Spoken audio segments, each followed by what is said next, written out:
Professor Marco, nós paramos no Marco, né? Ou no Vinícius? Agora é o Vinícius. É o Vinícius, né? Desculpa. Professor Vinícius, como que o senhor vê essa largada do Lula para a campanha partidária propriamente dita? Porque ele tem sofrido muitas críticas, né? Ele trouxe agora para o debate uma pauta que, assim, tudo que nós fazemos, nós da esquerda fazemos, a imprensa burguesa classifica como radical, né? Um absurdo.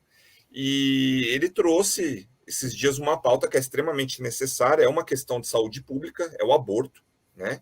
Eu, pessoalmente, eu sou super favorável ao aborto, mas pensando em estratégia política, pensando com esse pano de fundo neofascista, né, que vocês trazem, do conservadorismo, né, do provincianismo, que o senhor acha como que está essa largada aí na campanha do Lula?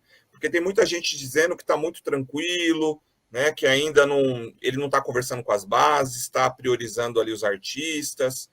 Como que vocês veem esses primeiros movimentos aí da campanha pré-eleitoral do ex-presidente? Assim, historicamente, nós estamos passando por um processo de reação conservadora, né? Ele começa lá no começo do século XXI, né? Porque, assim, essas discussões, bem ou mal, elas aconteciam 20 anos atrás, né? Elas aconteciam na imprensa, né? Elas aconteciam até na internet, na nascente internet, a gente discutia essas questões de liberalização de uso de droga, né, como fazer, quem é a favor, quem é contra a liberalização do aborto, as causas, né, quem é a favor, em que situações ou contra. De 2010 para cá, quando começa a aparecer aí algumas... Bom, vou trazer uma discussão um pouco anterior, né, desculpa me alongar um pouquinho com relação a isso, mas é assim, quando as redes sociais elas surgem, eu não sei qual ordem que é, mas Facebook, Twitter e YouTube, elas surgiram em 2004, 2005 e 2006, né? Infelizmente, quem se dá conta do quão poderosas as redes sociais são os conservadores, são os reacionários, vamos dizer, tá? Então, são eles que são os primeiros a pensar uma rede social para difundir bravata, né? Vocês podem perceber que, assim, o termo ideologia de gênero, ele surge numa publicação de uma socióloga direitista americana em 94. Aí, em 98, ele vai surgir numa publicação eclesiástica peruana. A partir daí, de 98,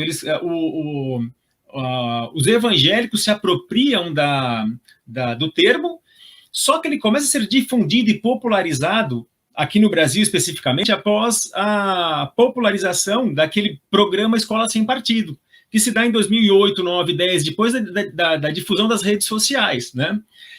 As esquerdas, o campo progressista, ele demorou um pouco para entender o fenômeno das redes sociais, ele demorou um pouco para entender o poder das redes sociais, né? Então, isso, de certa forma, contribuiu para essa reação conservadora que nós tivemos, sobretudo na segunda década do século XXI, né? O que acontece? Parece que hoje, né, o campo progressista ele está um pouco mais antenado com relação a isso, está muito mais também antenado no combate à fake news, né? Mas é certo ainda que, assim, algumas redes, elas estão bastante ainda caracterizadas com a ideia, né, com grupos conservadores, grupos reacionários, né? Com relação ao Lula, eu acho que é importante ficar atento, né, que, assim, nós estamos ainda no mês de abril, então, assim, não está nada ganho, né? É uma discussão delicada, é uma discussão necessária, mas é uma discussão delicada, né? É claro que os grupos conservadores, eles vão distorcer, eles vão deturpar, eles vão, né, colocar palavras na boca. Na quarta-feira passada, inclusive, eu fiz um vídeo com relação a outra fala que ele deu lá na CUT, que foi com relação a cobrar os deputados, né? Cobrar os deputados em suas casas. Eu acho que foi uma declaração infeliz pelo momento que nós estamos vivendo. Até porque ele colocou pai, mãe, colocou cobrar a mulher, cobrar a esposa. Então, assim, eu acho que não é de bom tom. Porém, não foi nada absurdo, uma vez que, se nós votamos os deputados, o mínimo que se espera é que nós cobremos, né, os deputados dos seus atos, né? Só que, assim, tem que se tomar muito cuidado, tem que se ter muita cautela, tem que se analisar muito o discurso, porque isso vai acontecer daqui para frente, né? Tudo que for falado vai ter uma tentativa de deturpação, e aquilo foi falado, né, no primeiro bloco, e nós tem que estar atentos também para, né, destruir, né, essa deturpação que fatalmente esses grupos farão, né? Só para fechar a minha fala, o que acontece no Brasil hoje, nós percebemos que é um fenômeno que também já aconteceu em outras regiões, sobretudo aqui na América Latina, né? Você tinha um grupo de esquerda no poder, esse grupo saiu de uma forma ou de outra, né? Ou por eleições ou por golpes, né?